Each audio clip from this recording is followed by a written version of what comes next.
Squirrel time! What's going on, Rebel Nerds? What's going on, nerds?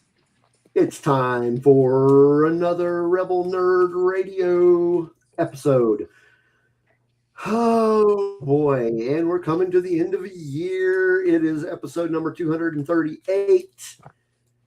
And tonight we celebrate the 9th anniversary of the best Star Wars movie. In my opinion. You're not even 5 minutes in. You're not even 2 minutes into it. You're already going to cause controversy. You know what? If they don't know this about me already, then they haven't been paying attention. They don't pay attention. They haven't been paying attention. We have a couple of guests that are going to be on talking some Rogue One with us tonight, and we'll bring them on here in a quick few moments here. But actually, let's just go ahead and bring them on. Let's get this ball rolling. First, we have Ro from the Scarif podcast. He has been with us on the show a time or two.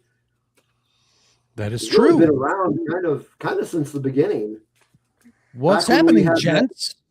Back when we had that other name that we're not allowed to mention. Which one? The one that's oddly appropriate for this discussion. The title of the movie we're going to talk about. A little slap on the hand by Disney. Don't need to get sued. Go ahead. You'd think they would be happy because we're doing them a favor by advertising. Exactly. Right? You know what? You can't survive with at least one lawsuit under your belt. Come on, that's what gives you street cred. You're not a content creator till you have one lawsuit. Then if they tear down all of our streams, then we're screwed. That would be. See, now Ro actually came prepared. I did not. on his shirt. He's wearing a Rogue One shirt. You're wearing a Rebel shirt, and I, of course, am wearing a punk rock shirt. But that's how this goes. Anyway, it's kind of appropriate. Like Rogue One is the punk rock stepchild of the Disney Star Wars family, I think. That's a very good point. Very good point. Yeah. So also joining us tonight is Nick from Nick Flix. What's up, guys? Sorry, I can't show what I'm wearing because I am doing 8 different things on this stream right now. So I've had a couple sick people in my family, so I'm trying to do this plus dinner. So I might be muted a lot, but I am excited to be on here and talk about my favorite Star Wars movie. Ooh, see, so I'm not the only one here. Yeah. Okay. So, like I said, we have a lot in store for you tonight, talking about Rogue One, and then we have our regular gang of shenanigans going on. But let's go see what we have in the chat room so far. We have Brennan. How's it going, Brennan? Hey, Brennan. Page turners, they were not. We have Steve Spawn. Woohoo, Steve number 2. Steve number 2 in the Discord server. We have Taco Cat. Hello, sir. And we have Brian, who says Nick is not wearing pants. That's true. Well, I'm not wearing pants either, but I've had Nick on my show many times. Wait, was this not a pants optional type stream? Well, this is a pants optional show. Okay, fair enough. Pants are optional as long as you keep them to yourself. And I'm sure we'll have some more people roll it in when they remember that it's 6:00. Anyway, before we jump into our regular scheduled program, I wanted to make a couple of announcements. First of all, we did lose a very creative mind over the last few days. Film director actor, awesome man, Rob Reiner, was murdered in his home just a few days ago. Shocking. Very shocking. He has done a lot of really great movies. Some of us might actually remember him as Meathead from All in the Family. But, way to age us there, Steve. Thanks for that. You know, I got to do it sometimes. But yeah, really gonna miss such a great guy, and it's sad that I don't have they. I mean, they have arrested somebody. Yeah, they arrested his son. At least but has it been proven yet that he actually did it? It's been a lot of speculation as far as I can tell so far. I think CNN just said that that the authorities have charged him.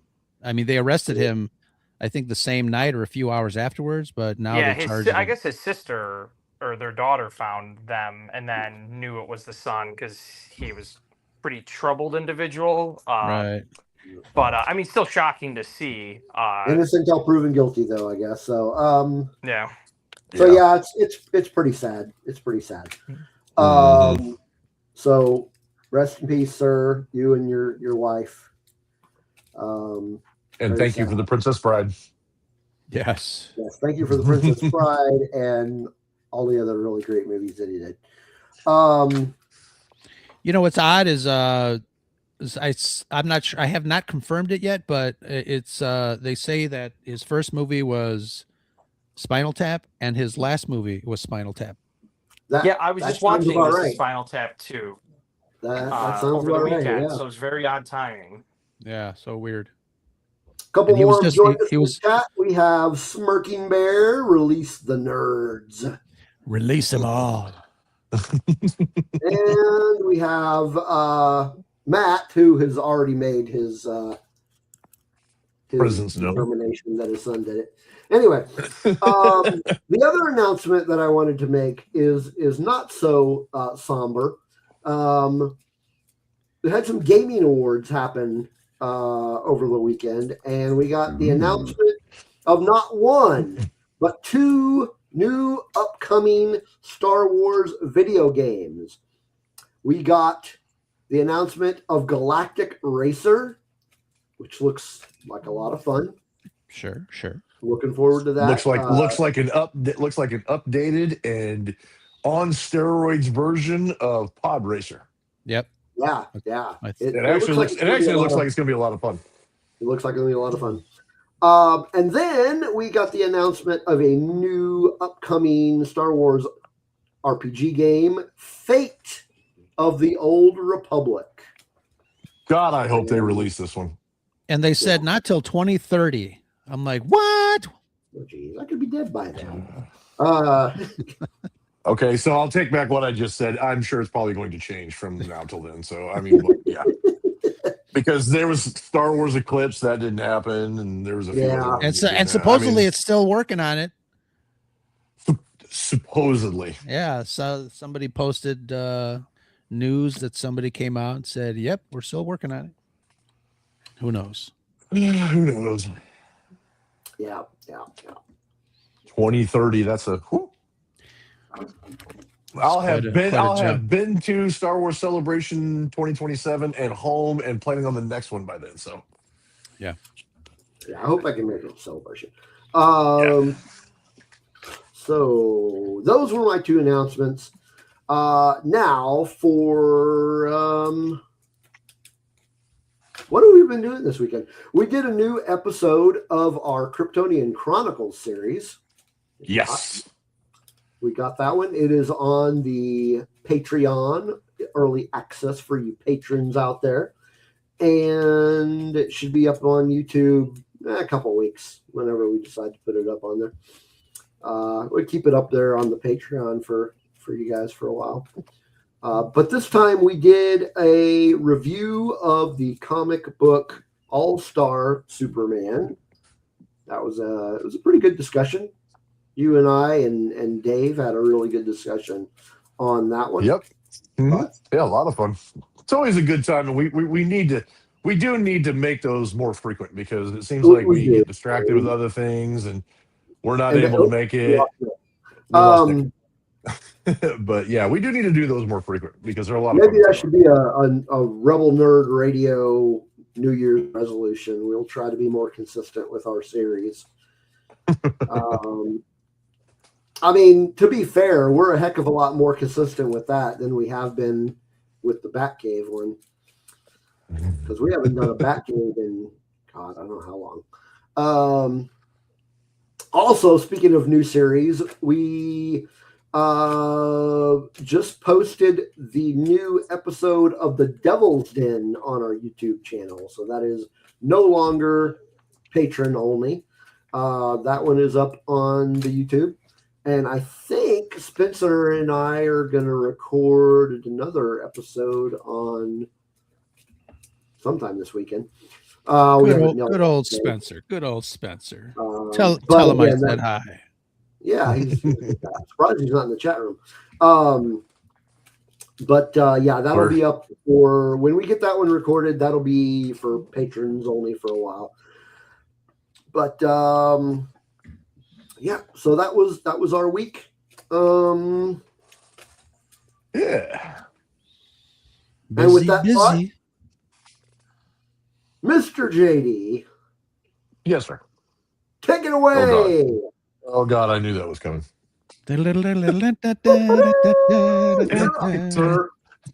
Social media. Bio.link/Rebel Nerd Radio. I'm sorry, that was my little weird moment. Sorry. Anyway, bio.links/Rebel Nerd Radio is where you'll find all the social medias for myself, Steve, and the show. Should you need to get a hold of us, or should you like to ask us questions, or just have general conversation, or have some input, or anything we prefer. We kind of show that we do everything on X, or we show the stuff that we do on X, and we also we also transmit on Facebook, but we try to move everybody over to the YouTube channel simply because Facebook is really weird about the way things have been going with that, and it seems that sometimes it works, sometimes it shuts off in the middle of the stream, and YouTube seems to be a little bit more consistent. And if you don't catch our show and you don't watch it within 30 days, they actually delete it off Facebook and they get rid of it. So we're trying to shuffle everybody over onto YouTube. So if you get a chance, come over to YouTube and like, comment, subscribe, all the good stuff, make sure that you like button. Smash the like button, subscribe if you so wish. If you are not already bogged down with subscription shows that you already watch. And please comment on our streams. Give us a little thumbs up, even if it's just to say hi. We do appreciate everything. It always helps, and we greatly appreciate it. But at the link at the bottom that's scrolling across the bottom, you can find all those links to everything, including Instagram, Facebook, all that kind of stuff. And if you have questions about collecting, or if you have collections about indie rock band, or anything about collecting, you can contact me and ask questions if you wish. If you have questions about indie rock bands and things like that, be sure to contact Steve. And I'm sure Ro has some of his stuff. I mean, he's not on our bio link, but I'm sure we could get a hold of him for you. If you have questions for him, or if you want to catch his podcast, we can always send you links and get you that information as well. And if you get a chance, we do highly recommend that if you're new to the show, or if you're very interested in just us, the chat, the community, we do highly recommend you come over to our Discord. It's a great group of people. All the people that you see, myself and Steve, you see us in the Discord. You see a lot of the people that you see in the chat are over on our Discord as well. And it's, like I said, it's a great community, good bunch of people. Everybody's welcome. Everybody's welcome to their opinions.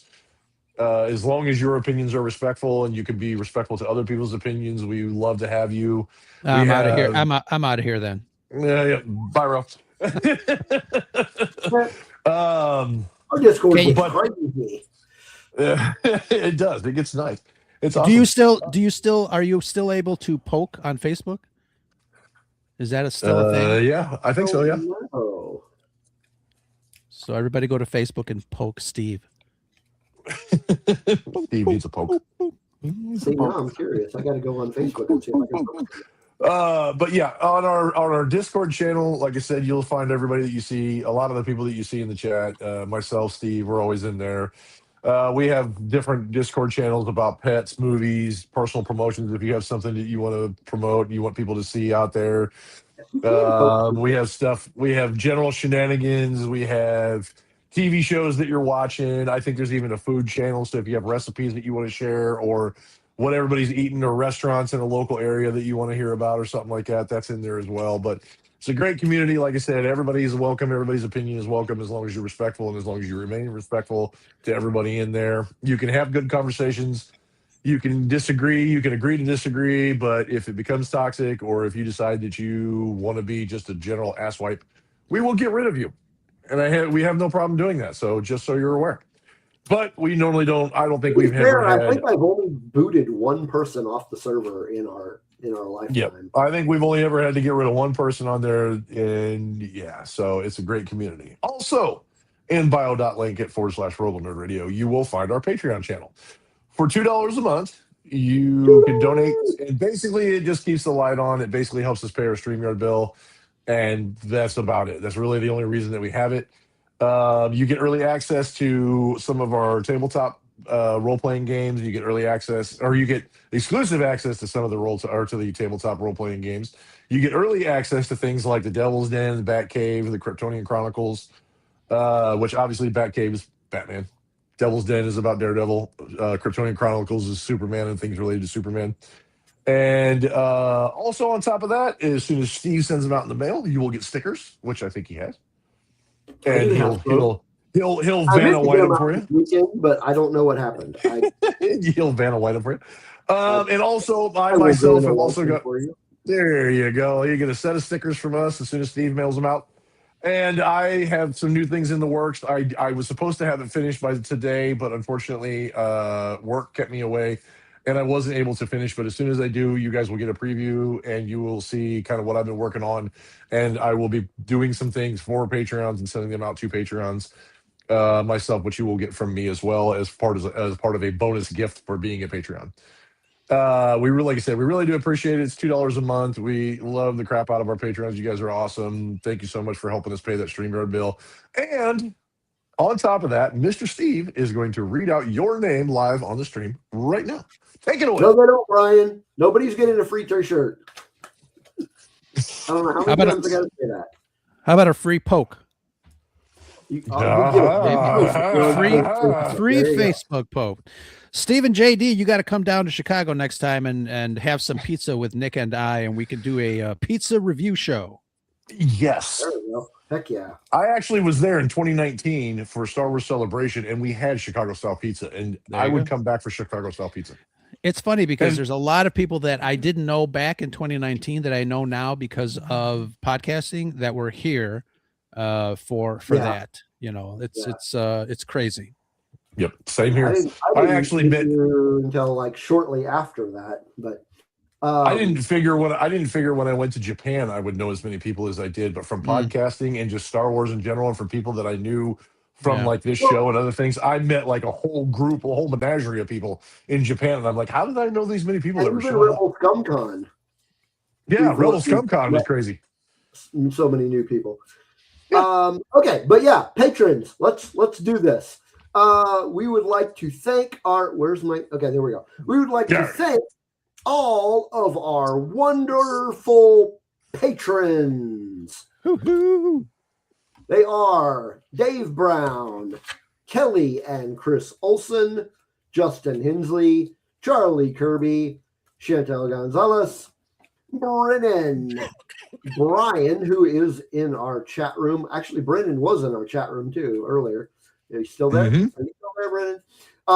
Steve Spawn, Matthew Taco Cat, Paul, and the two newest patrons, Smirking Bear and Adam. We thank you very much for your support and appreciate your donations. I did say, however, on the free t-shirt thing, that I would personally donate 5 t-shirts to, and I'm not sure how we're going to do it yet as far as like Patreons, or we're going to do like everybody who leaves a comment or something like that. When we get to 500, I did say I was going to donate 5 T-shirts that were going to be gifted to random people from our chat and from our fans here at the show that we were going to give out T-shirts. So if we got to get to 500 though, we got to get to 500. That's a goal. That's our next goal, is to get to 500. As soon as we get there, like I said, we are going to be doing a giveaway of 5 T-shirts. So we're over halfway there. I know, it's crazy. Way over cool. halfway. 334 subscribers. It's awesome. But I know for a fact that we've had shows where we've had either 500 or 600 likes on some of our shows. But like a lot of YouTube channels out there, and I know a lot of people who watch YouTube or watch YouTube regularly, there's a lot of channels out there that you may watch them, but you may not be a subscriber. And I know it can be annoying because you get all these notifications that new shows are coming out or something like that. But it really does help those creators and stuff like that do what they do and keep things going. And for us, it's basically just to get more people so that way we can pay the StreamYard bill even better. Because honestly, we would do this because we like what we talk lately. We like talking about Star Wars.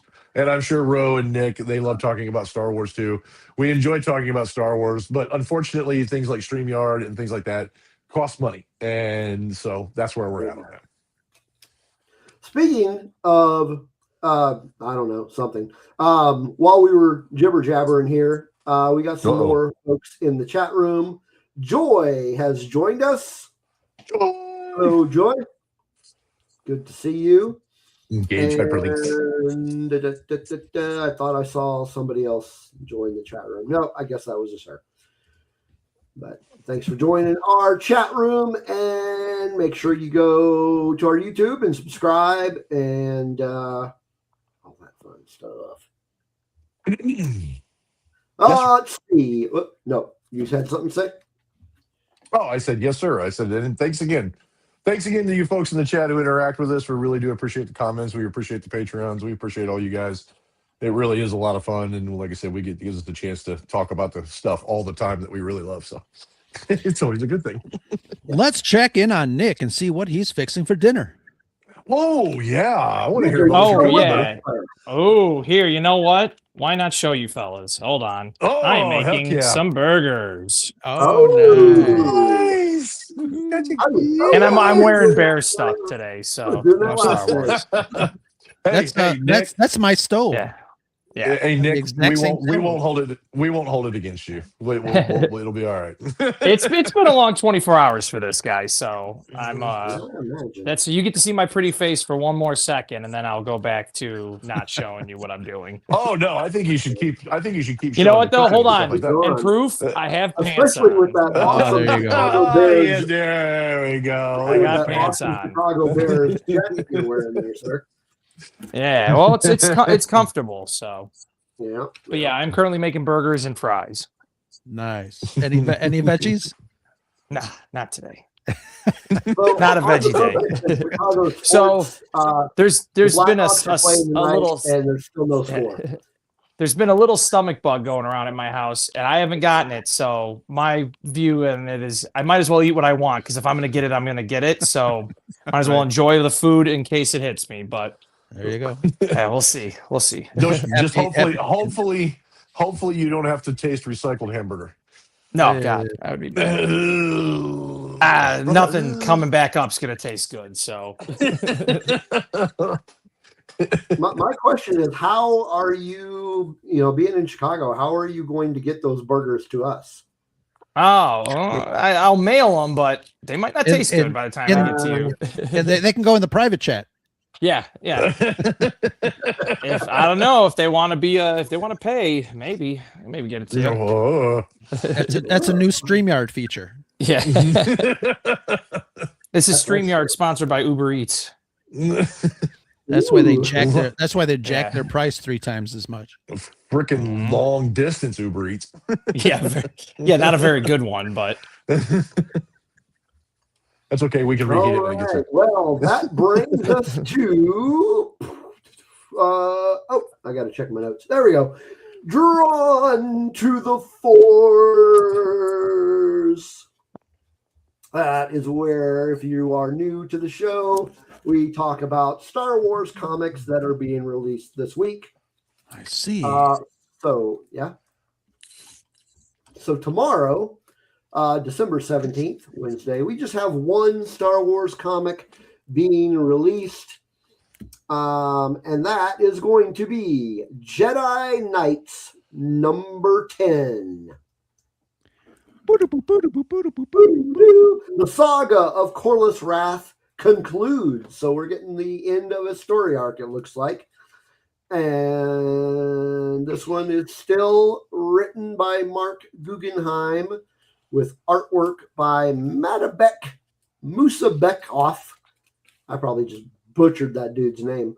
But what do we have for variants here? So there's the main cover right there. Variant got actually that one's Not bad. I kind of like that one. Not bad. I like that one. That looks pretty cool.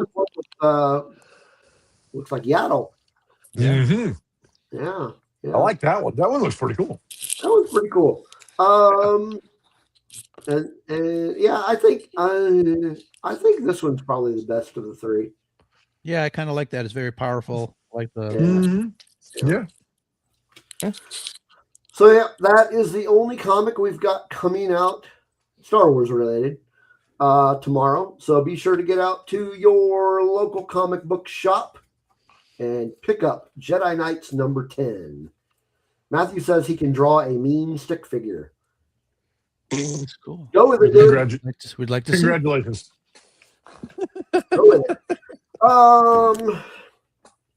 All right. Well, you know what that we're done with Drawn to the Force, so you know what time that brings us to. And Nick. Well, technically, Nick already did. His. He did kind of. He did. Yeah, but I think I could give it to. I could say it now instead of the video I sent you. No. This is actually time for us to show our things. Wait, I thought you wanted us to keep our pants on. Yeah. Well, It's depends on who you talk to in the chat. Yeah, if our chat came up with that name, we just called it. That is. We just went with it. We really just went with it. That's not us. So it is show and tell time, and as for me, all I have is my continuing adventure in my Life Day Advent book. So what do you have, JD? I got something big, so if you want to go first, Steve, go ahead. Oh, you got a big thingy. I got a big thingy.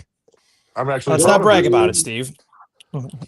I'm going to brag about it, damn it. All right, so here we go. The Life Day pop-up book continues. And when we left off, shoot, what day did we leave off? I got to look at my Bear says release the thingies. Release the thingies. Did I do day number 10? I don't think I did. I don't think I ended up doing day number 10. Maybe I did. I don't remember where you stopped. Yeah, I did do day number 10 because I remember that. All right, so day number 11. Ooh, day number 11. We've got some Jawas. Nice. That's so cute. Are they in ugly Christmas sweaters or what the hell is it?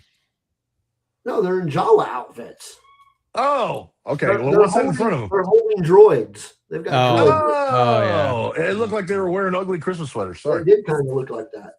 I did. All right, I'm day 12, day 12. We've got some Ewoks.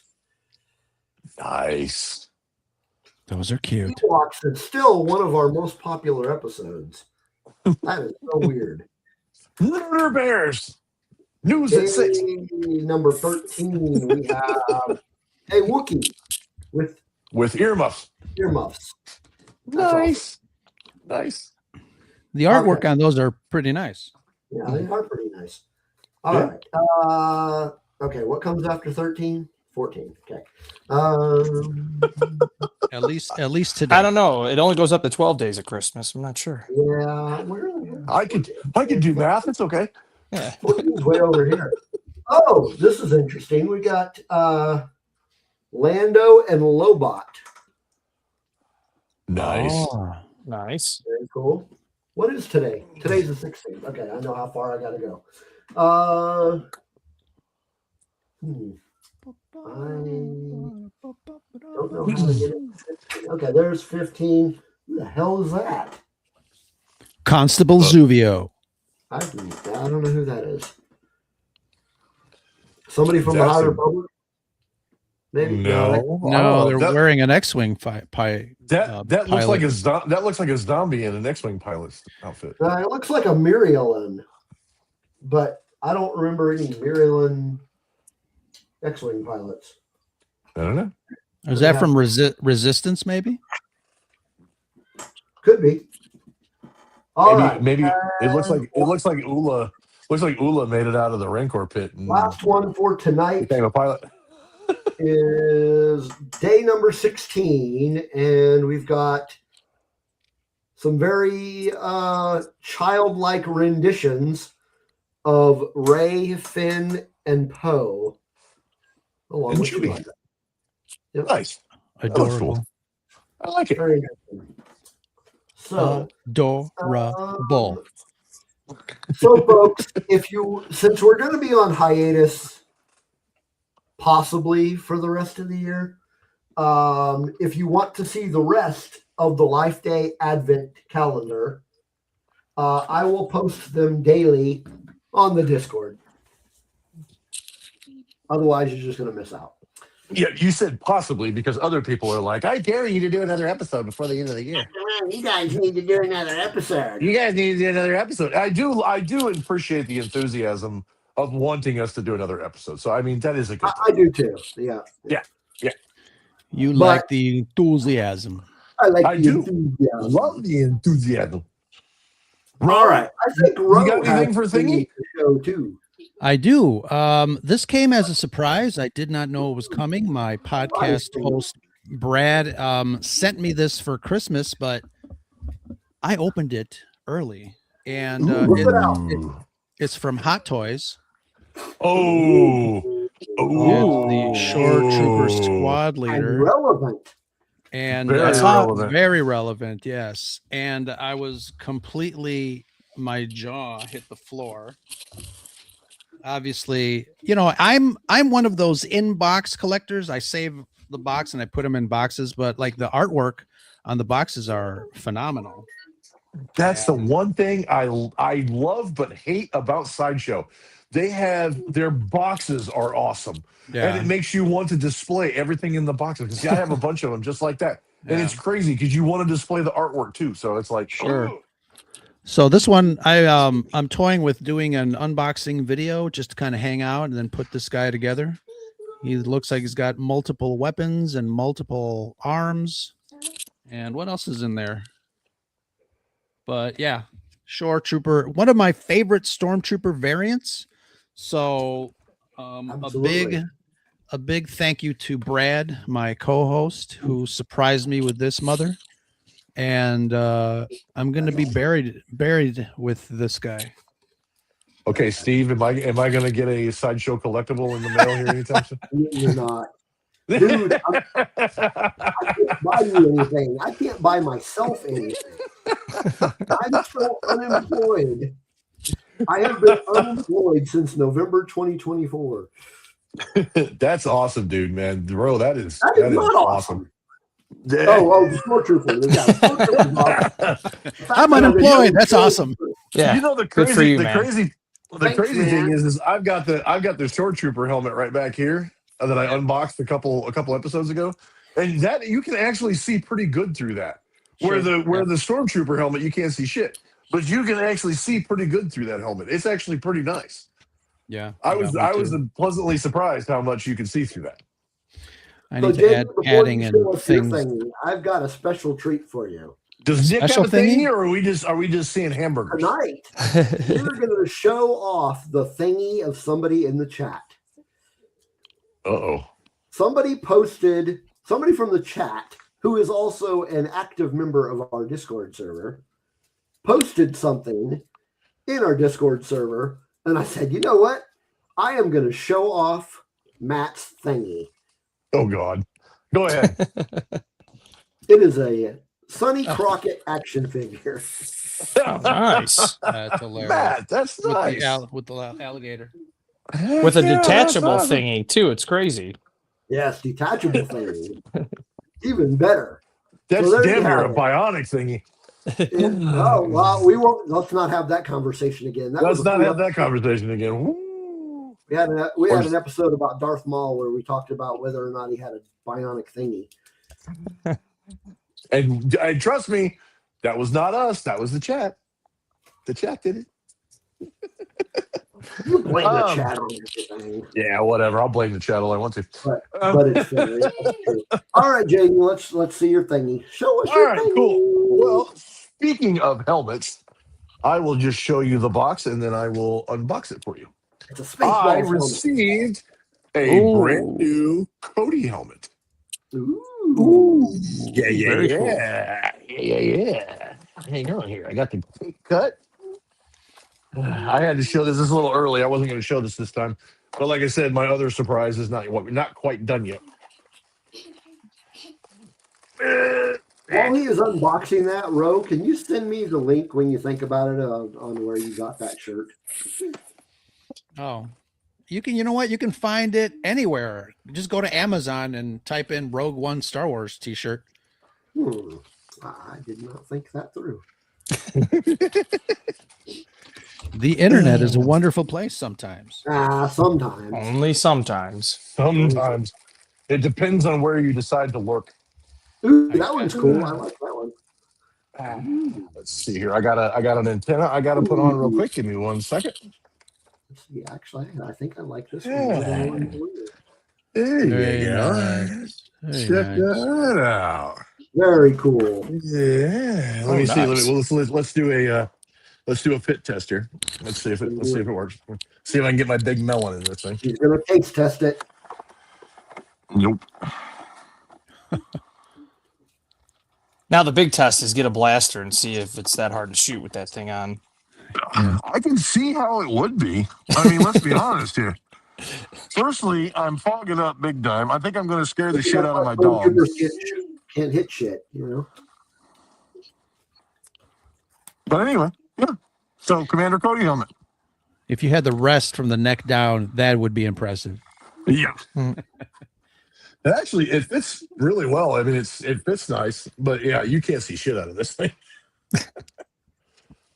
I'll give total props to the Shore Troopers. They really did an improvement on the Shore Trooper helmet. But I'm pleasantly surprised. I like Commander Cody from episode 3. I think that's pretty awesome that they decided to include his helmet. So yeah, that's pretty darn freaking cool. And I actually already made a space you can see kind of up here, and you can't really see it, but right next to it is Rex's helmet right next to it, and I made a space. I kind of shifted some things around.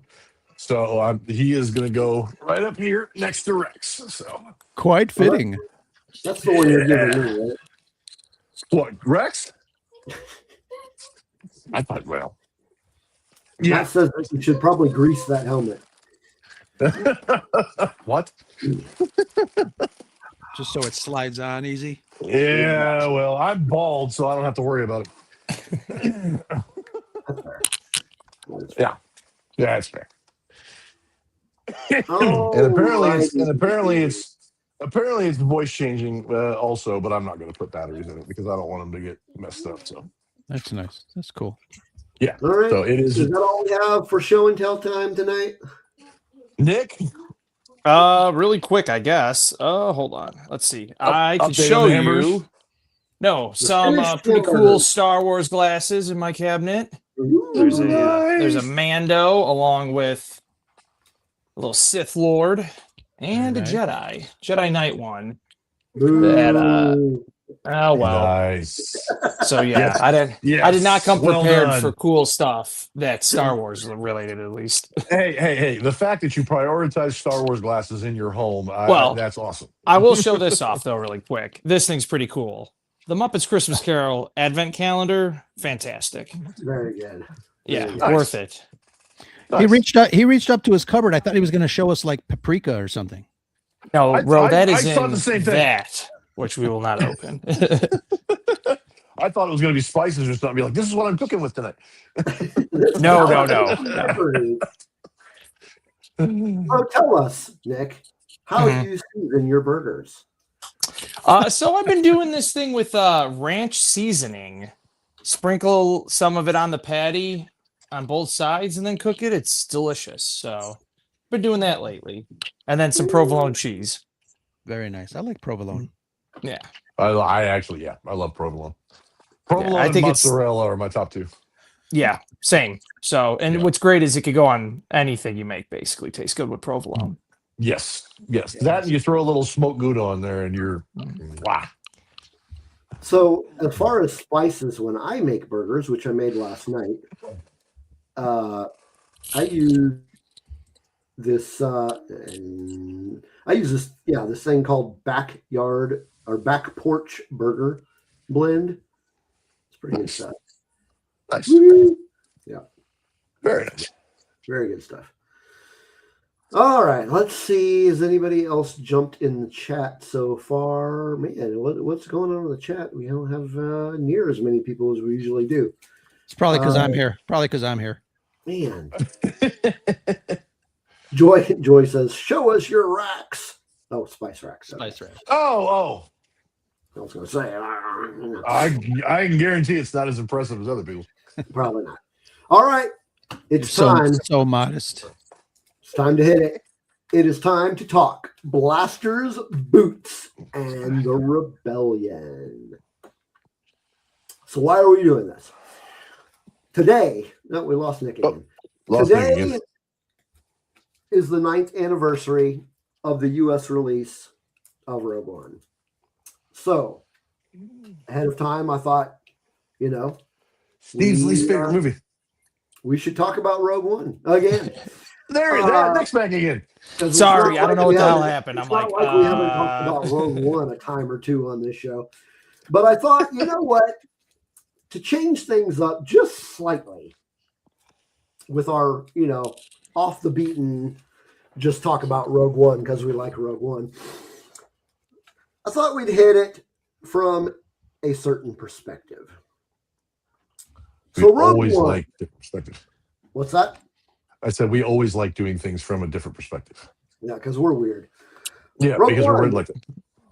Is told from the perspective of ordinary people. So soldiers, spies, etc. As opposed to legendary type characters like the Jedi. It is a boots on the ground story focusing on those ordinary people. Also focusing on the effects of moral compromise and the true cost of rebellion. So, I have a few questions for you folks. And the first question is, why or how is Rogue One different from the, let's just call them traditional Star Wars films, in your opinion? So let's start with Nick. All right. So what I like about it and why I think it's different is there's this finality to it because everyone dies who's essential to this movie. Yeah, sorry, spoiler alert. Well, minus a few people who show up, but it's like this is, I think, the first Star Wars movie that really utilized the word war in it. Because this is a war. Every Star Wars movie is about a war or a battle at whatever time the movie is. But this one had it where you're like, you meet these characters and they're not going to make it because they've never been mentioned outside of this movie. So there was something about seeing this is a World War II suicide mission in a Star Wars movie. And I loved it. I thought the battles were great. I liked all the characters. And I also think it's the most terrifying Darth Vader we've had in a movie. That hallway scene to me is like the scariest he's ever been, and legitimately almost felt like a horror movie when they show that part. So there's just something about the fact that it's like when the stakes, are these guys are not making it out alive. It just brings a little more like, and you're like, okay, they're going to succeed in their mission, but you're also like, how are they going to live if they succeed? Or like, how are they going to like there was just something where even though you knew what was going to happen, it still engages you through the whole movie. Yeah. Which is hard to do. It's not easy to make a prequel when you know, especially because it's a prequel of just one specific thing, not a prequel where you could build up multiple movies leading to the big thing. So right, very standalone, definitely. Yeah. Really put the war in Star Wars. Before we move on, I actually forgot. I have an audio clip to play. Me too. No, it's not that. It's Excuse you, sir. No, it's it is. I asked my son Blue to record a very quick, just as really quick thoughts on the movie overall. So this is Blue telling me his opinion on Rogue One, and hopefully he doesn't trash it because I may have to disown him. Hey, Rebel Nerd Radio. I was asked to record.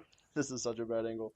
I was asked to record a short video about my thoughts on Rogue One.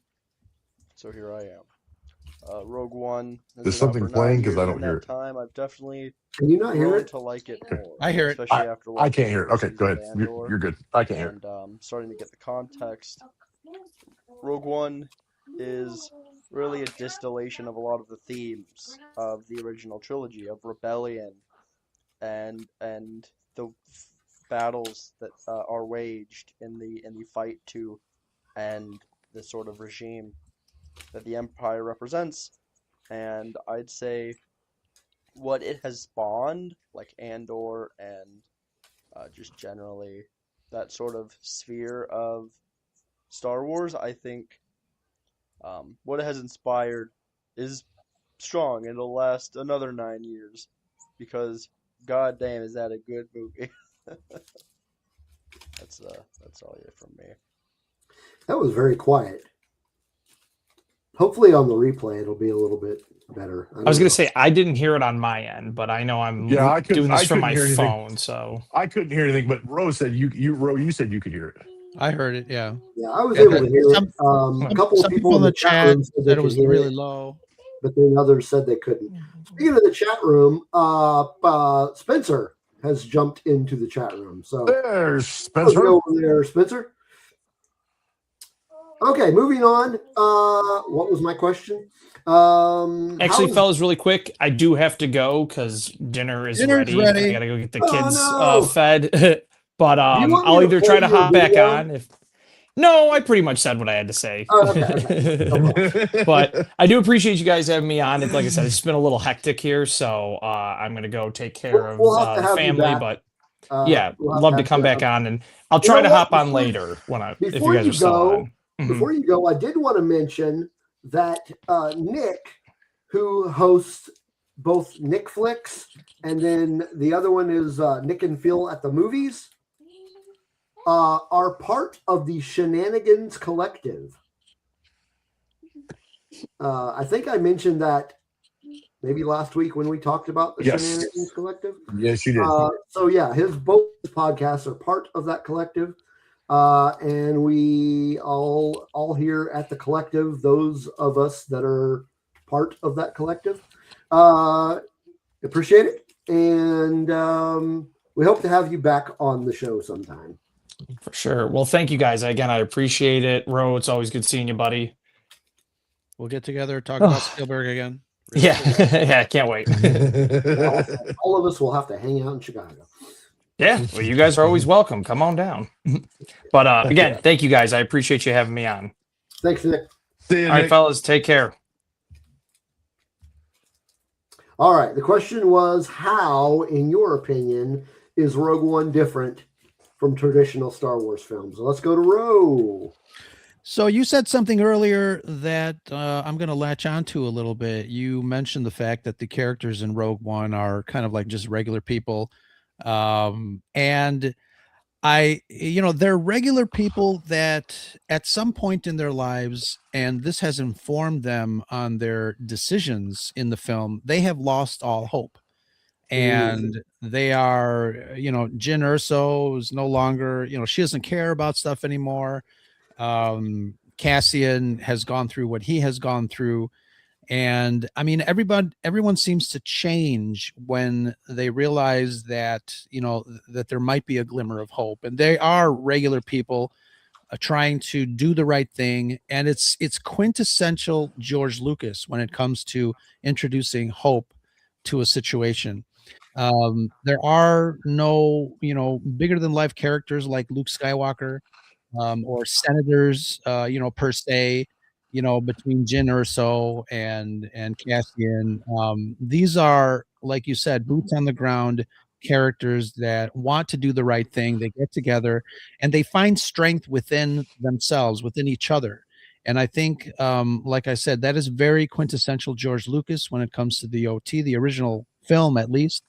Hope is kind of a staple in those films, and I think Rogue One, and somebody said it in the chat earlier. It really is a film, a Star Wars film that adult Star Wars fans really appreciate because of the heavy topics, because of the way that they treat the story. There are no cutesy aliens. There are no goofy, scenarios. Wait, are you trying to tell me that Tubes is not a cutesy alien? Two Tubes, I love that guy, but it really does take the concept of war and spin it on its head, because Star Wars is about a war in space and the stars, but I think Rogue One really takes that overall concept and does bring it down to a more manageable level to see from a singular perspective how war affects you. I mean, even from a character like Saw Gerrera, and we know Saw's origins from the animated show and how he came to this point in his life. He is gone. He is done. And it's wonderful to see. And it's great. I think Rogue One to me is probably my second favorite Star Wars movie, right behind The Empire Strikes Back. And it's fantastic. See, and mine are flipped. Empire's great, but Rogue One's the one. JD, any additional thoughts? Now, I will say we are going to talk about the characters specifically a little bit. But yeah, what would you say makes it different?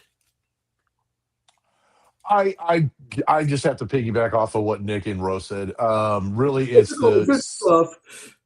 It's telling the story from a perspective other than like from basically. I mean, I kind of see most of like the original trilogy, except for maybe the first one. I kind of see them as seeing things from the war between the extreme sides of good and evil, like the Jedi and the Sith, for instance.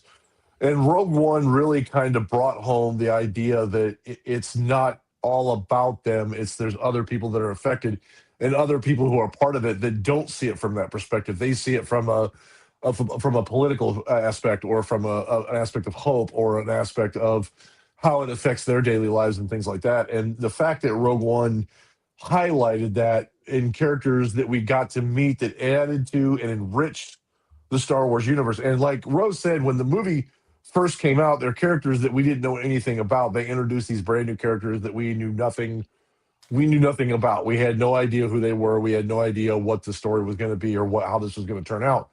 And because of this movie, and because of Andor, the series, we've now become accustomed to these quintessential characters that don't have anything to do with the Force, that don't have anything to do with like that part of the balance between good and evil. They're literally just ordinary people who are trying to fight for their families. They're trying to fight for the people that they love. They're trying to fight for the people they care about. They're just trying to fight for freedom and hope and these kind of things. And I think it's more relatable to the average individual, because we don't have the ability to force choke people or use lightsabers, or we can't sense things that are going to happen. And the fact that these people are fighting that war, they're caught up in it, but they still have hope. They still have the ability to believe in things outside of themselves, I think is a pretty strong message for the average person. I really believe. So in that respect, I think it's a completely different aspect of that same universe that we love with all the elements that we love, but it shows it from a different point, literally from a different point of view. You can definitely tell it's a Star Wars movie. But something since all the good stuff has been taken, I will say that this. We've got another entry into the chat room. Mr. B Customs. Hey, Mr. B.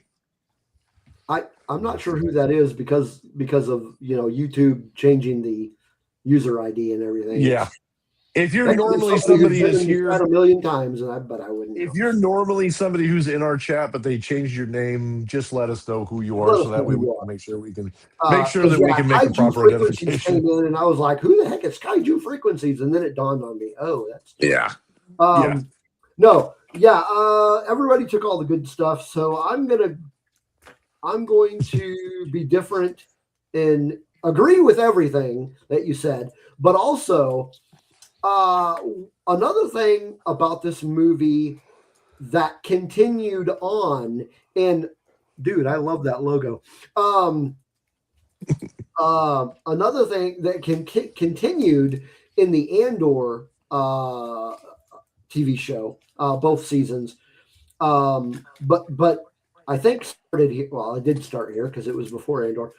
Was the caliber and what's the other word I'm looking for? Let's just go with caliber because I can't think of the other word. Gotta love ADHD. Caliber of writing. Some of the best dialogue in Star Wars comes from this movie and from the Andor TV shows. And that's what we're saying. It's because the story and the content is taken seriously. There's weight to the objective of Rogue One. There's weight to the characters and their actions. And I think, without fluffing everything with just MCU type humor like they did in the sequels, it's worth the paper it's written on. Like after watching the first season of Andor, and actually I think it may have been after we watched the second. When I think it was after the second season because you and me, JD, said we're going to go back and watch Rogue One and see if it hits differently. Yes. So while there's a monologue that's not as long as the Luthien monologue, the iconic one, there's a monologue by Jin that just hit me differently when I saw it, and then I rewatched the show again or the movie again last night. But it's the I'm trying to, I can't think of it like off the top of my head, but she's talking to the Rebel Alliance. Let me see if I can find it here. That's something though that I think is something about Rogue One, and I don't know, maybe we'll get into this general topic and we can talk about it later, Steve. So let me know if I'm getting kind of ahead of myself on this. But I think the one cool thing about Rogue One that Rogue One did for Star Wars is that if you look at people and you say you're a Star Wars fan, for instance, and this is kind of a broader spectrum of Star Wars overall, is that people always say, well, isn't Star Wars for kids? I think Rogue One Andor ruined that narrative. Yeah, it's not. Because it is very adult. It is very adult topics, very adult conversations, very adult themes. And I think, like I said, I'm a firm believer that Rogue One and the Andor series changed all that because of the very comprehensive themes that came out, especially in the first one. The first season of Andor, after all those things that came out, there were some very deep themes in there that you had to really think about and you really had to look at. And even season 2 did the same thing. They both did it. And Rogue One started that by coming out with these deep ideologies and these deep themes about hope and about found family and about um, about the way we look at the Star Wars universe, and it analyzed it on a much deeper scale, from Chirrut to Jin to Ant to Cassian, and like Cassian's did questionable things for the rebellion, so obviously things have We'll been get there. done. Yeah. So that's okay. So I'll stop there because we're probably going to get into all that. We'll get So there, we'll yeah. continue that. Okay, so I did find that quote that I was mentioning. The quote is, "What chance do we have? The question is, what choice? Run, hide, plead for mercy, scatter your forces. You give way to an enemy this evil with this much power, and you condemn the galaxy to an eternity of submission. Time to fight is now. Every moment you waste is another step closer to the ashes of Jeddah."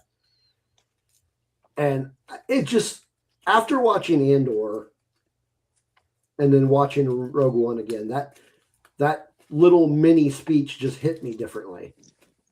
Yeah. It's like I was saying, the caliber of writing on these movies, shows, whatever, they're just different. They're different. They're more thought out, well thought of. And, the argument about Star Wars being for kids, and granted, sure, but now with the franchise that is reaching 50 years old, there's a Star Wars for every age group, as we know. We've got, the little kitty animated, creature, animated show that's for little ones. Jedi Adventures. Right. And you've got, Andor and Rogue One for us Star Wars fans with a little more gray in our beard. But I think, even, that there's you really kind of have to take it with a grain of salt. There you go. Because even shows like, the Clone Wars, which was, premiered on the Cartoon Network, and then obviously later Disney. I mean, these shows have some pretty serious themes. You had an episode of Clone Wars where they were looking for, a clone that was a conscientious objector who didn't want to fight in the war. I mean, these are themes that are not for 12-year-olds. I mean, these are adult themes. Yeah. So it's interesting when people say, they brush it off as Star Wars is for kids, comic books are for kids. It's like, no, they're not. You have to get past that argument and really deep dive into the story, the narrative of what they're trying to say.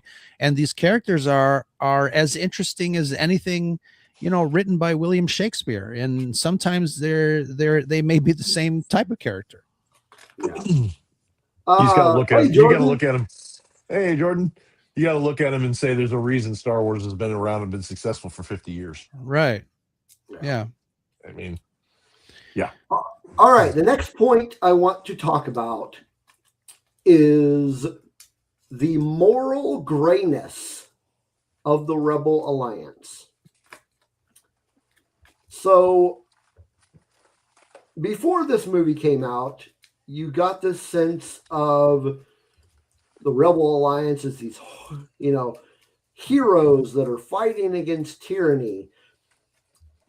But in this movie, we get a real sense of who they are. We get the rebellion is messy, it's fragmented, it's desperate.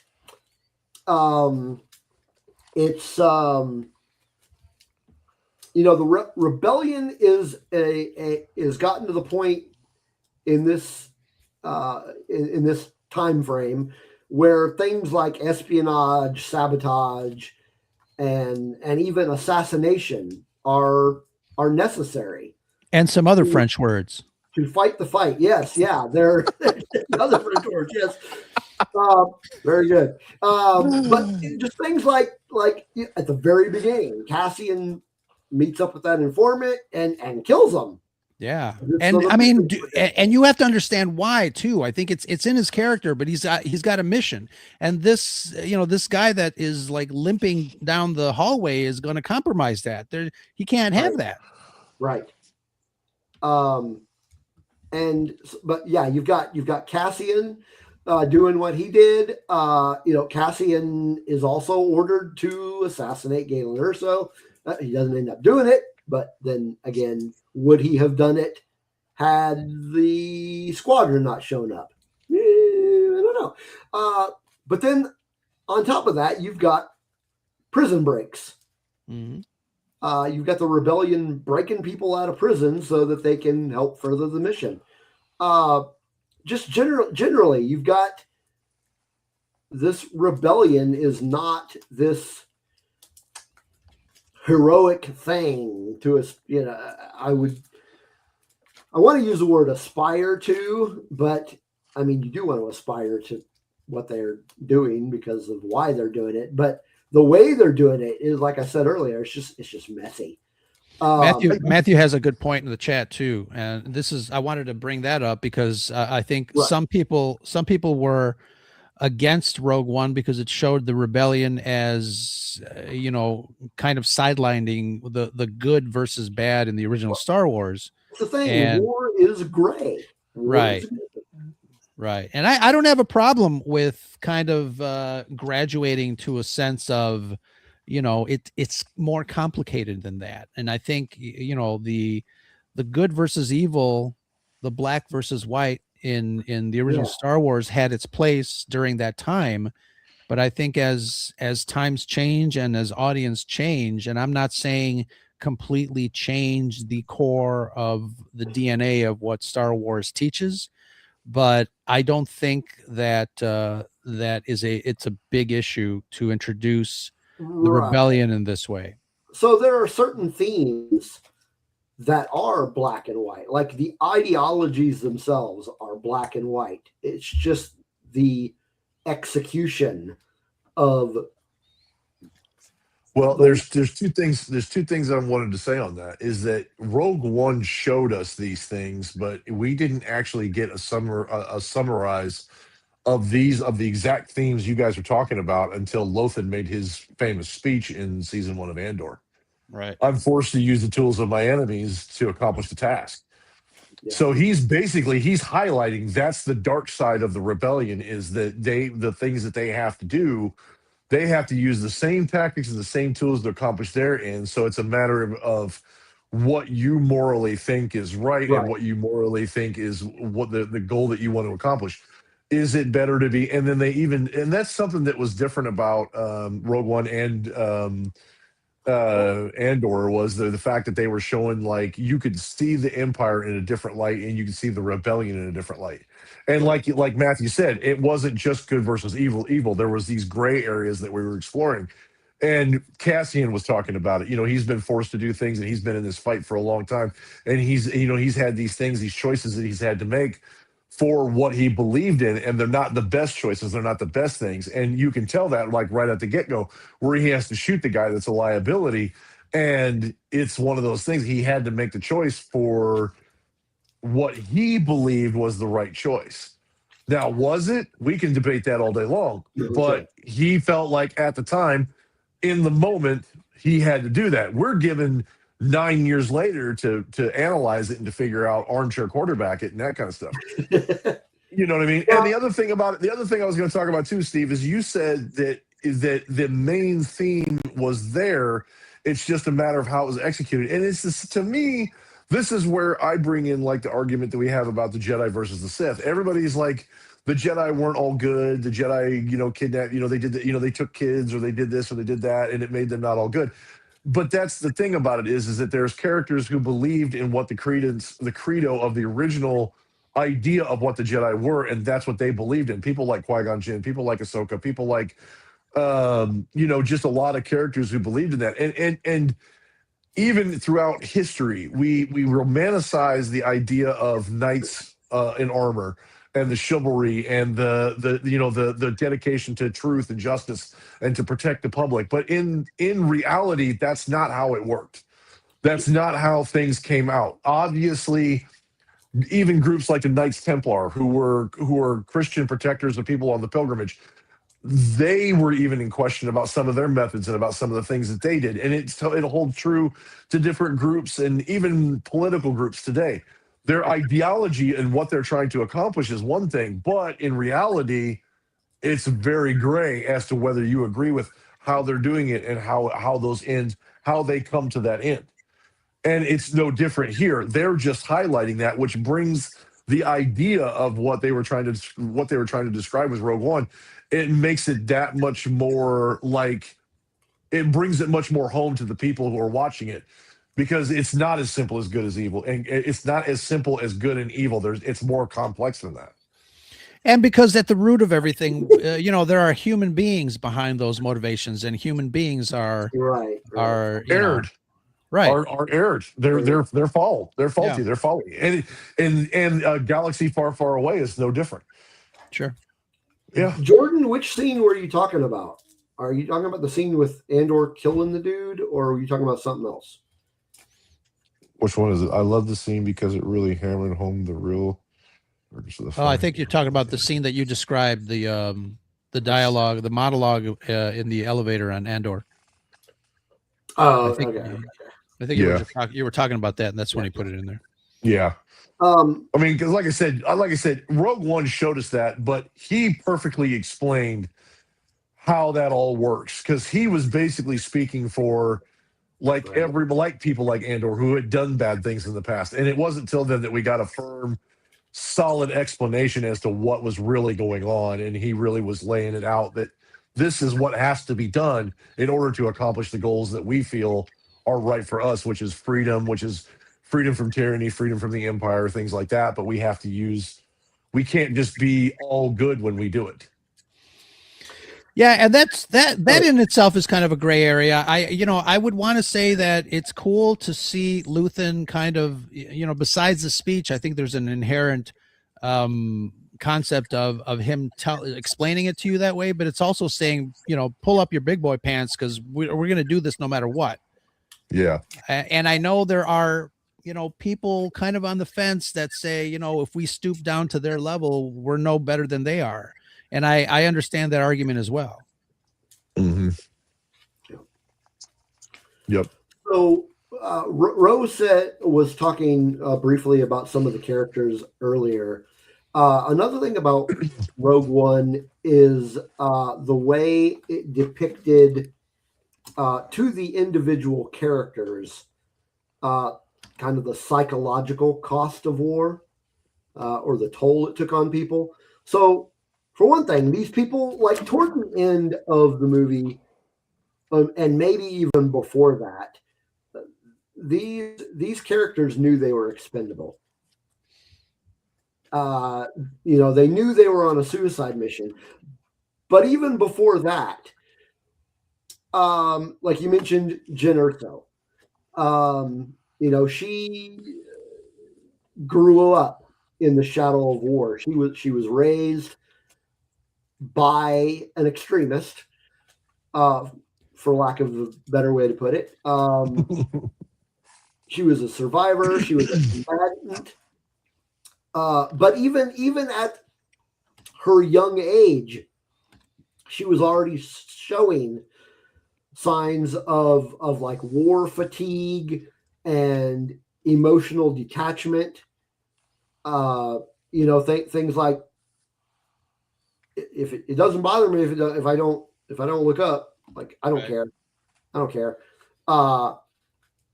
But then throughout the show, or throughout the movie rather, obviously she makes a choice to fight rather than ignore,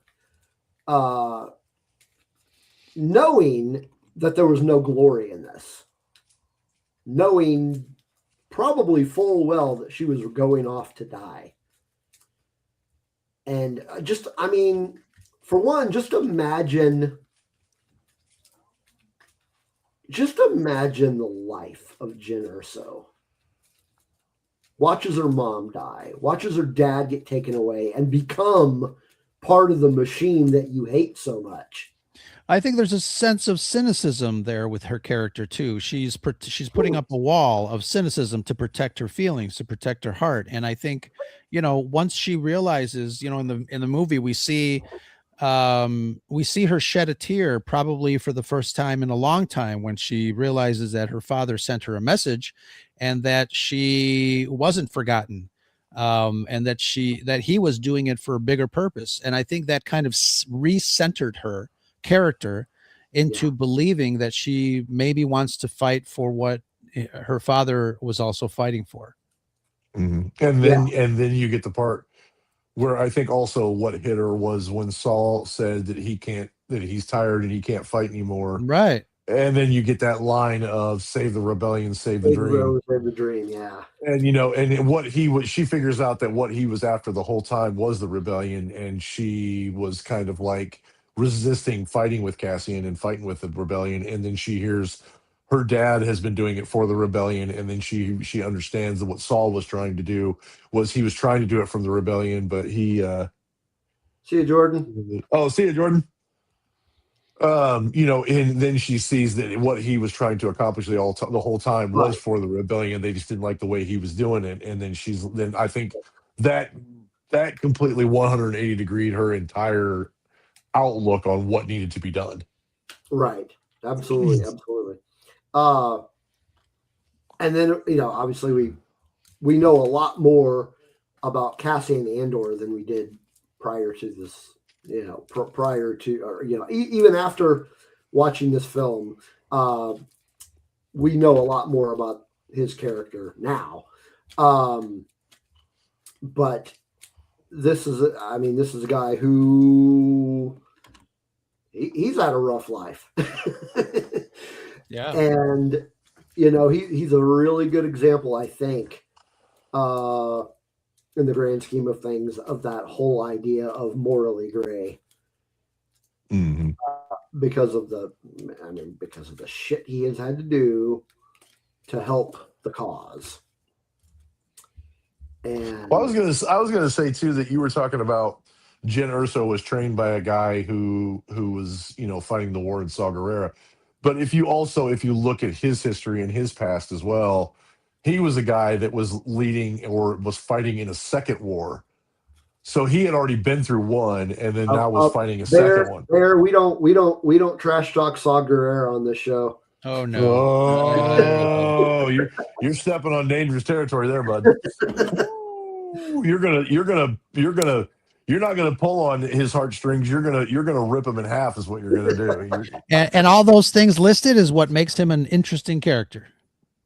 Yes. 100%. Oh, hey, Kay. Yeah, you haven't been with us in a couple of weeks. Good to see you again. Hey. But yeah, Saul, so you have a guy like Saul who's been through one war and completed and seen one war end, and then it just transitioned into another war.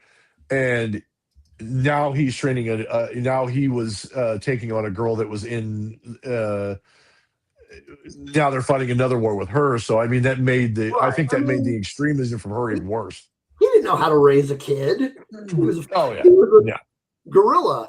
It almost, if you think about it, in some ways, it almost mirrors the idea of like Ahsoka, because Ahsoka was talking about all she'd ever known was from being a Padawan all up until, when she left the Order, all she knew was war. She didn't know much about being a Jedi. She just knew about war. Charles, how's it going, man? Hey, and so it kind of mirrors the same idea that she, in the same way, she was raised around war. She wasn't raised in the traditional fashions and that kind of thing in that respect. Speaking of Saw Gerrera, if you want to learn more about Saw Gerrera, go check out the episode of Saw Gerrera we did on December 12th, 2023. Or I dare you to message Steve and ask him any question you would like about Saw Gerrera, and I'm sure he will find out. If I don't already know it. If he doesn't already know it. Couple other characters I want to talk about. I'm not going to talk about them individually. I just want to talk about them as a unit, because they are very closely related in purpose, I guess you could say. Chirrut and Baze. Yes. So we've got these two guys that they were important on Jeddah. They were guardians of the holy city, and then the Empire takes over. and they basically lose their faith. Well, one of them loses their One faith. of them, yeah. One of them does. But they both just lose their purpose. They basically just become these homeless beggars. But I wanted to go ahead. I'll let you finish. But they meet up with, they meet Cassian, and they meet Jin, and they meet K2SO, and through them, they find purpose and meaning again. But just imagine, your whole life is, for lack of a better way to put it, you're basically, your whole life is a warrior monk, right? Defending the holy city, and then they take that away from you, like that. It's not even, it just automatically, nope, you're nothing now.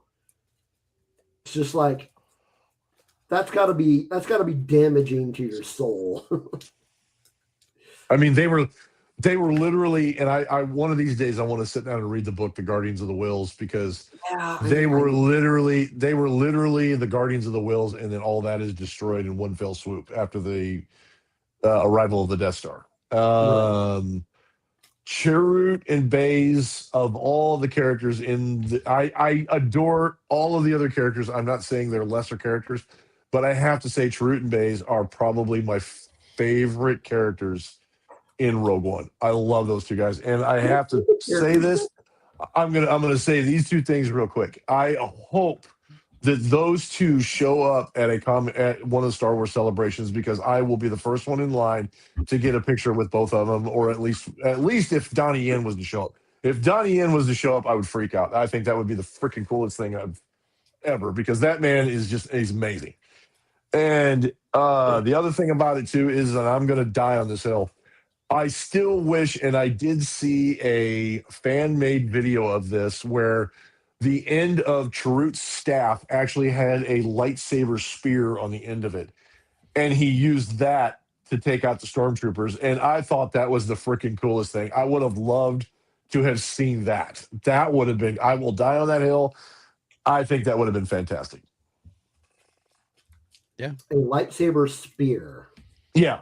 So you know how he has that little silver knob on the end of his walking stick? That little silver knob is, if you watch the fan-made film, actually ignites into a lightsaber that's no bigger than maybe 12 inches.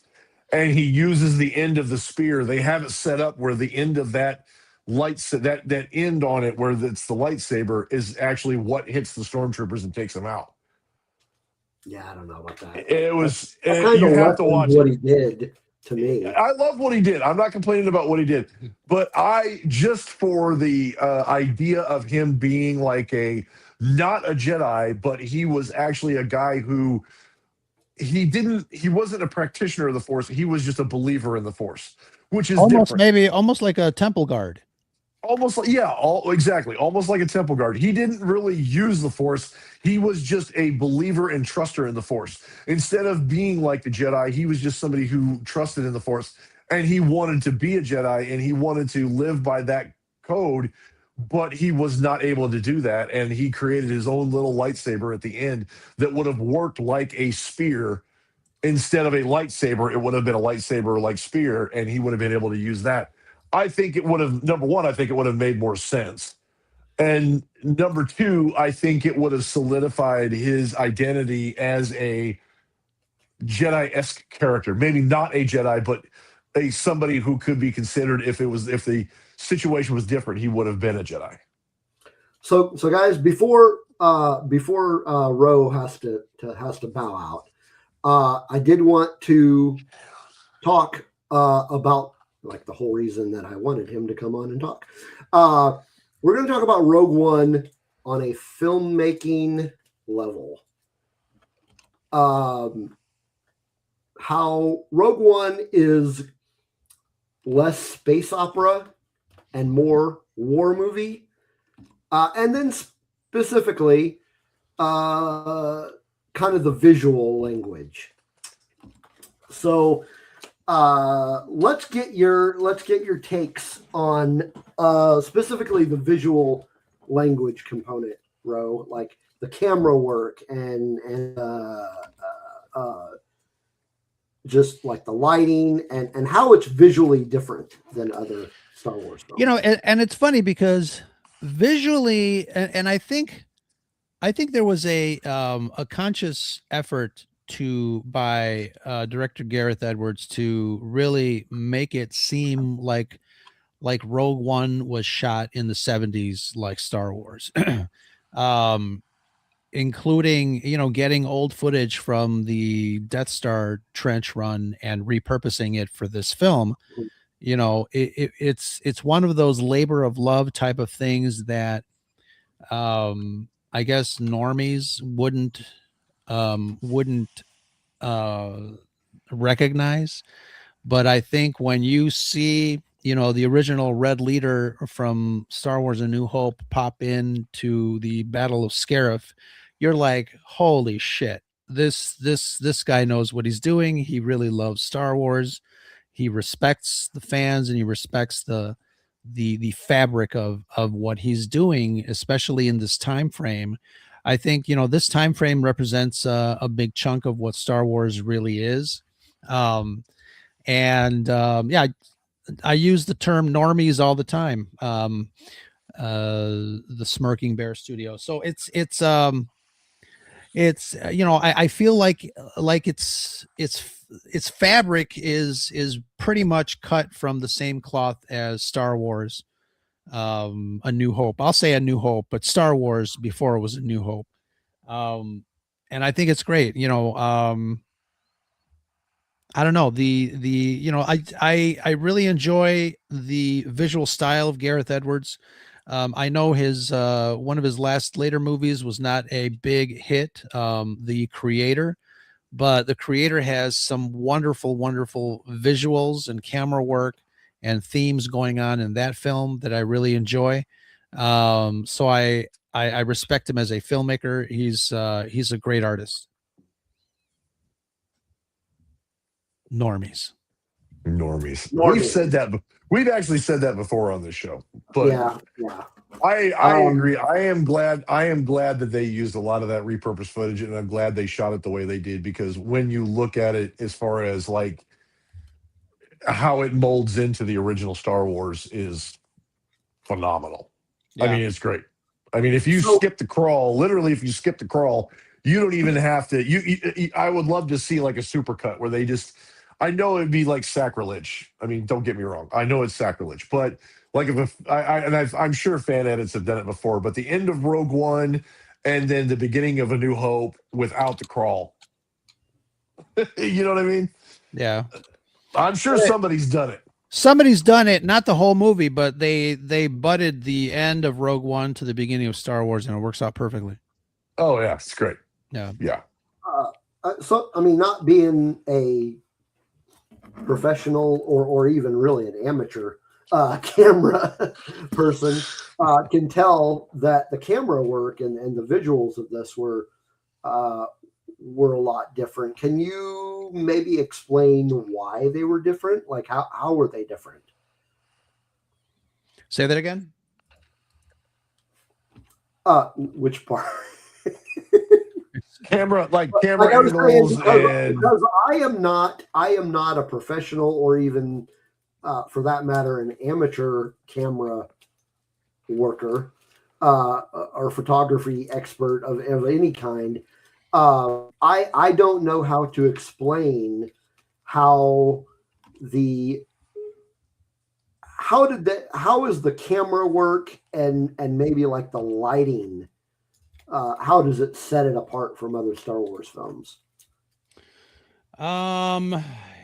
Let's see. You know, each director brings their own style when it comes to camera placement, blocking as they call it, and working with the DP in this case. You know, the DP would be the director of photography, who is in charge of camera movement and placement, and telling the lighting person, I need a pool of light in the background. I need layers over here. So like this. So working closely with those three individuals would be able to, they're the ones that are responsible for the way the film looks based on the director's, direction and how the director and the DP work together. There are little things that a director does that make it look, more appealing. Obviously you mentioned lighting, but there are certain shots that are more complex and need to be designed per se. There's a shot where on the beach of Scarif, there's a battle going on. The camera, tilts up and you see of what do you call it? A V-wing, land, and you expect to the director to cut away to another shot going, oh, look, somebody landed, and then cut to another shot. But they continue that shot. The ship opens and then the crew comes out of that ship all in one shot. And I'm like, oh, that's pretty cool. Those are like the little subtle things that make a movie more believable and more immersive. And obviously the production design of Rogue One is phenomenal. Obviously taking cues from the original trilogy, that George Lucas's concept of a used universe, a used galaxy, everything's got dirt on it. We're obviously playing in the same timeline. So those things are wonderful to see. Somebody in the chat, mentioned mustaches, and more mustaches. And I think that was a very conscious decision by Gareth Edwards to kind of keep, the sideburns in, just to kind of keep that aesthetic going. Well, you can't have one hairstyle in one movie and then the exact next movie is a different hairstyle. Right. So you have to kind of channel the 70s and go disco. Yeah, exactly.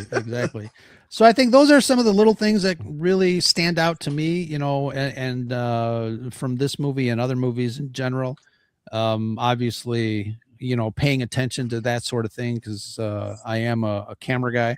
It makes sense, and I love kind of looking at movies from that perspective. I always tell my wife when I watch a movie, I'll watch it with different eyes, first as an audience member and then as a technician. Did the execution was this done right? How was this done? What did the director mean by that? Did they have trouble executing this shot? Stuff like that always makes me think, and I really love the aesthetic of this film. Yeah, and Smorgy Bear said shots like that made it more believable. Yeah, and more like a war type film. But definitely, I mean, this was like I mentioned, this was less space opera and more just dirty war movie. Mm-hmm. Really, a lot of the shot, like the specific shots that you're talking about, Ro, really kind of reminisced or made me think of like Apocalypse Now. Yeah. And if you know how George Lucas kind of blocked the original space battles by using World War II footage instead of the footage before ILM shot any of the special effects, he wanted that look and feel. And I think Rogue One really kind of extends that aesthetic to the film. I mean, take a look at the Battle of Scarif when it starts up in space. It's amazing. Yeah. Those visuals were awesome.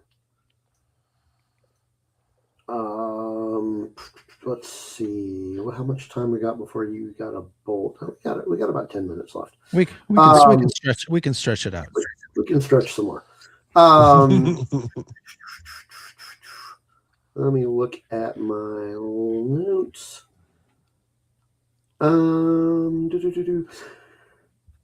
Yeah, okay. Kind of going back to the moral grayness, sort of, just taking it in a different direction. The movie also touched on the real tangible human cost of war, specifically with like the collateral damage on Jeddah. I mean, first you've got these civilians that are caught in the crossfire between the Empire and the partisans during that whole scuffle, and then of course the human cost when this is the first time we see the Death Star in action, and they take out a whole city. Yeah. And while, of course, a few days later, we're going to see an entire planet go. But yeah, I mean, we see this tyrannical regime in action. I mean, this is why the rebellion does what it does, because the people they are fighting don't give a shit about the people that they're going to affect by these weapons tests. We need a statement, not a manifesto. Yeah, exactly. Exactly. But yeah, we definitely, especially on Jeddah, we kind of see how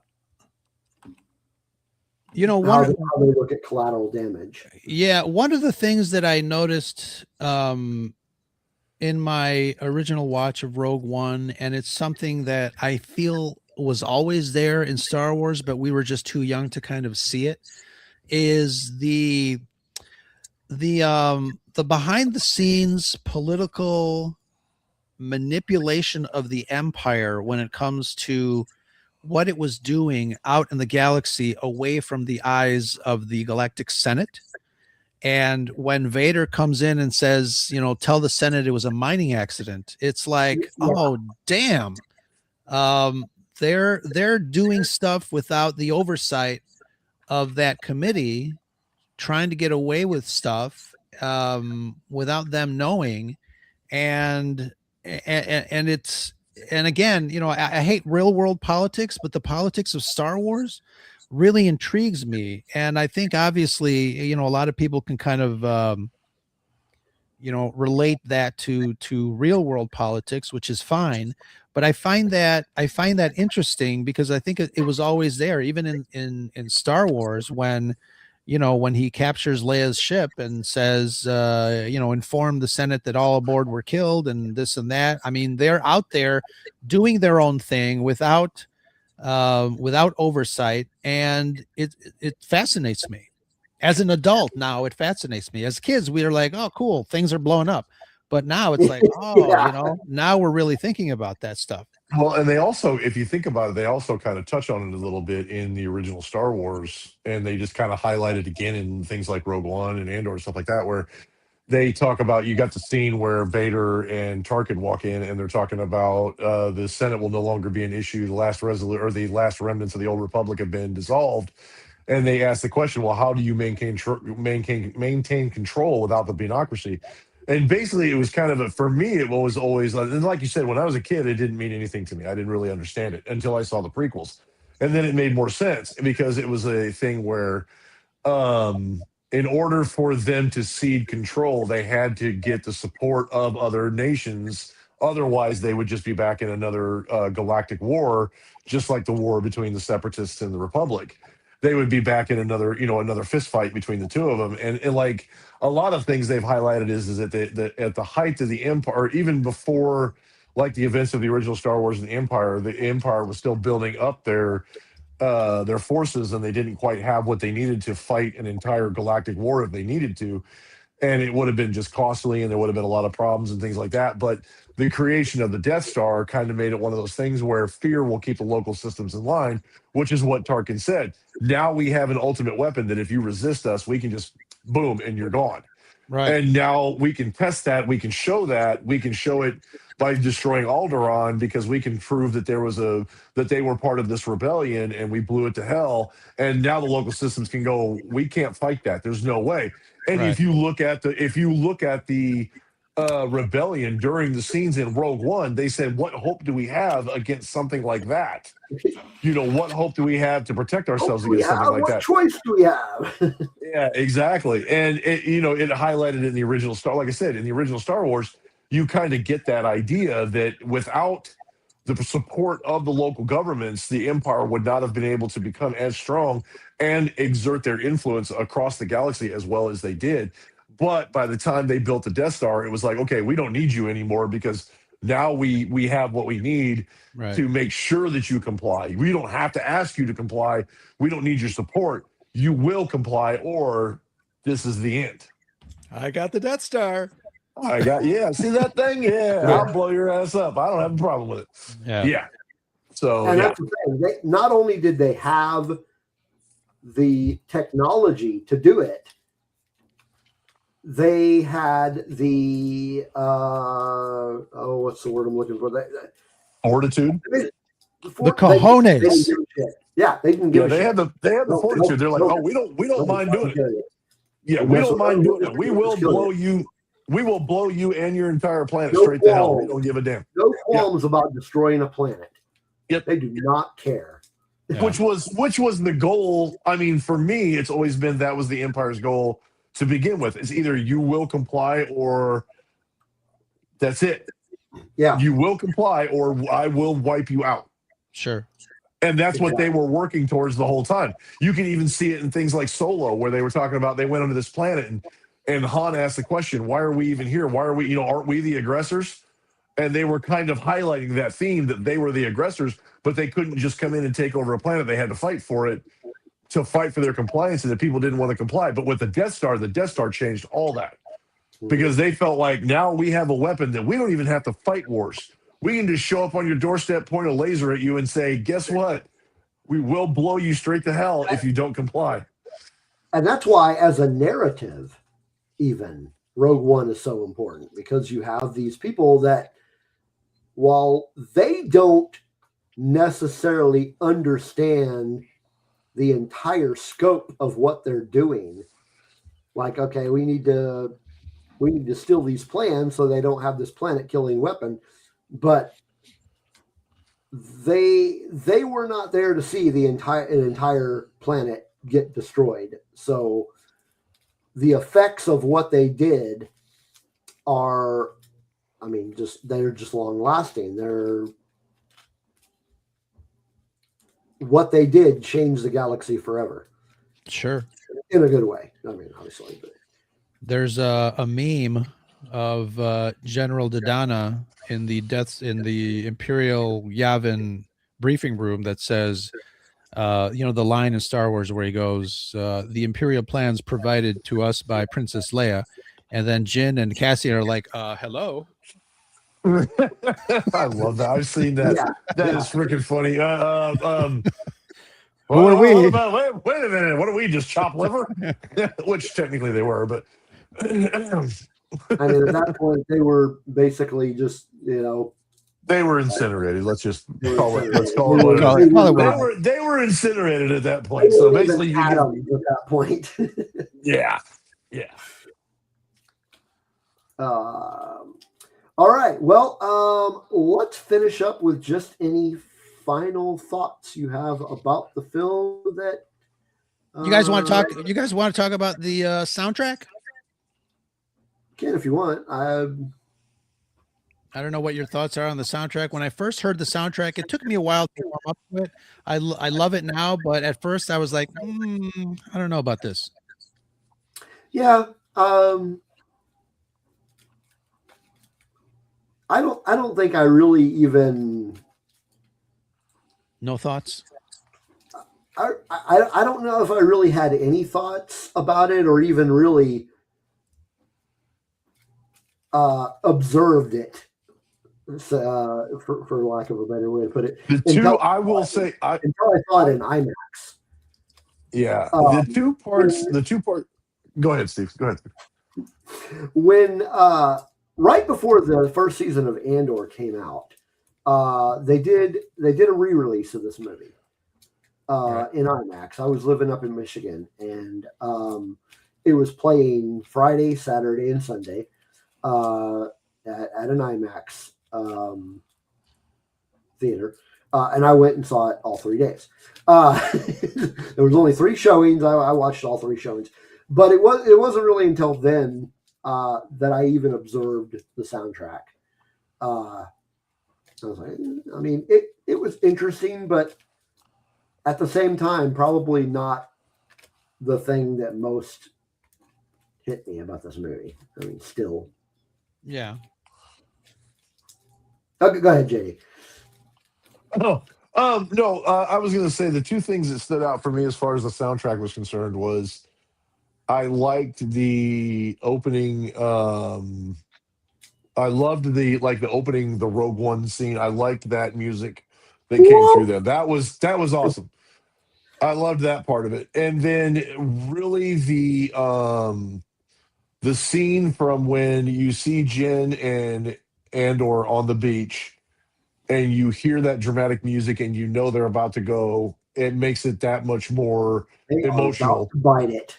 They are about to bite it. It makes it that much more emotional to hear that, to see that, to hear that music on top of seeing everything that's going on the screen, and you know what's about to happen.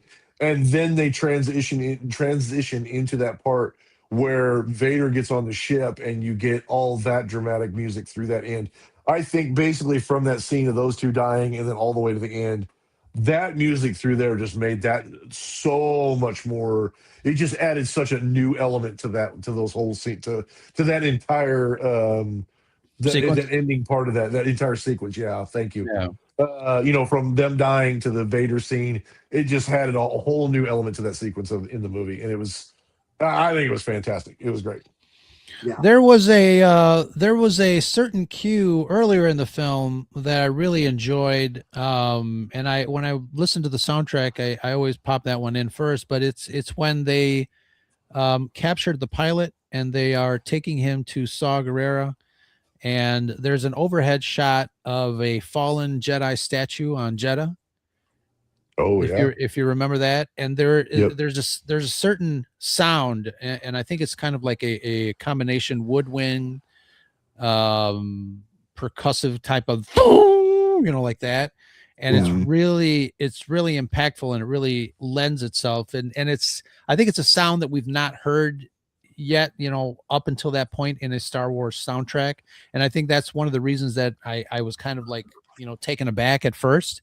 But it definitely is a different kind of Star Wars movie, and I think the soundtrack kind of reflects that. I mean, obviously there's no crawl in this Star Wars movie.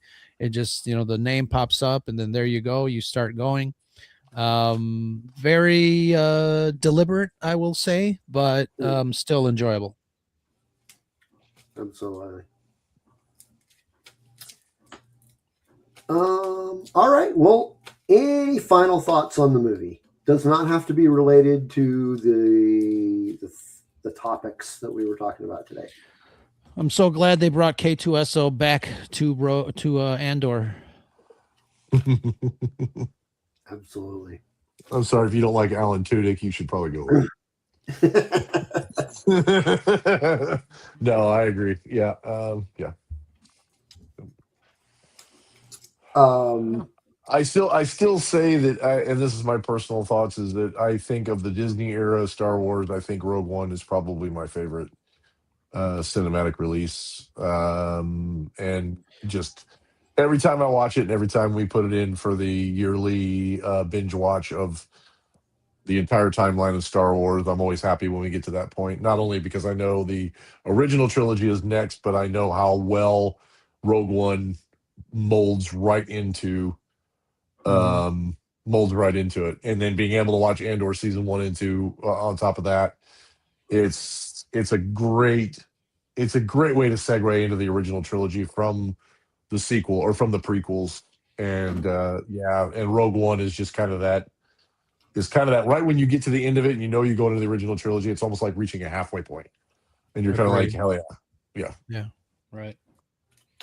Can we just say that we got to give props to Genevieve O'Reilly for her portrayal of Mos Eisley. Of course. From the beginning, from the cut scenes of Attack of the Clones, or was it Attack of the Clones or Revenge of the Sith? I think it was Attack.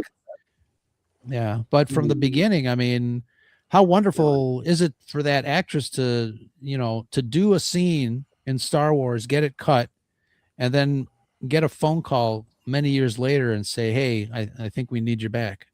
We need you back here. Yeah. But that scene toward the end where the private runs up on her and says, the admiral, he's got on the ship already. He's going to fight. And you see this look on her face, like you can tell she smiles. Smile. It's like, Mhm. Mhm. Yeah. And then to see season 2 and everything she struggled, or even season 1 and season 2 of Andor, to see what she struggled through, and then to see her after that, after you watch that, and then you watch Rogue One, and you're like, it gives you so much of a different perspective on the whole thing, I think. Yeah. Yeah. I mean, you know, seeing Mon Mothma dance, that's just got to be Drunken a Mon highlight. Mothma is awesome. Woohoo! Yeah. All right, 2 hours in. Now we're going to talk for 2 hours about The Acolyte, right? Isn't that what you're in your notes? No? Hell yeah, I'm in. No, I got to get the class here in a little bit. I got it right here. Your acolyte. But this is also the first time that we saw, because I got to mention it, the first time that we got a live action Forrest Whitaker Saw Gerrera. And just like he was the perfect casting choice for that character. Yeah. Great actor. Great character. Mm-hmm. One of my favorite Star Wars characters. Oh yeah, absolutely. Yeah, he's one of mine too. I think I've got it. You might have mentioned that before, Steve. I'm not sure. I think I might have mentioned it. You know what? I think you might have mentioned it. I might want to mention. I don't know if anybody if I've ever mentioned this to anybody, but Rogue One is my favorite Star Wars movie. Really? We've never heard that before. You've never mentioned that. And kudos for George Lucas to tell Filoni to suggest to bring Saw Gerrera into the live action from the animation. Definitely. Mm-hmm. Basil. Okay. Oh Yeah. God. Good for him. There's another Basil conversation. All right. As those of you that are in our Discord know, we will not be back next week. We have not decided on whether or not we are going to also take off on the 30th, being that is the day before New Year's Eve. And even if we did decide to do a show, I don't even think we have a topic for it yet. So this may or may not be our last episode of the year. We will make our decision on that later and let those of you in the Discord know. And I'll probably throw it up on social media too, so everybody there knows as well.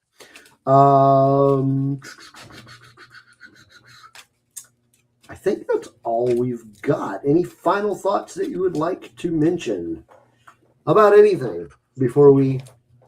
If this is in fact our final show of the year, I hope everyone has a safe and happy Christmas and a new year. I hope that you have, if you celebrate Christmas for the original reason, Merry Christmas. If you just celebrate the holidays, Happy Holidays to whichever way you decided, and that's fine. But have a safe one. Be careful wherever you are, and we will see you sooner than later, hopefully. And happy third night of Hanukkah for those who partake. Yes. Yeah. Absolutely. And Ro, thanks for joining us to talk about Rogue One. Always good to have you on the show. Thanks for having me. Maybe next time you'll get some viewers because I won't be here. We'll have some viewers, I'm sure. All right. Well, thanks everybody for watching. If you're watching live, or if you are watching on the replay, or if you are listening on the audio, which should be available sometime tomorrow. Yeah, thanks for watching, listening. Thank you, patrons. And The hell was that? All righty. There you go. And as always, may the force be with you.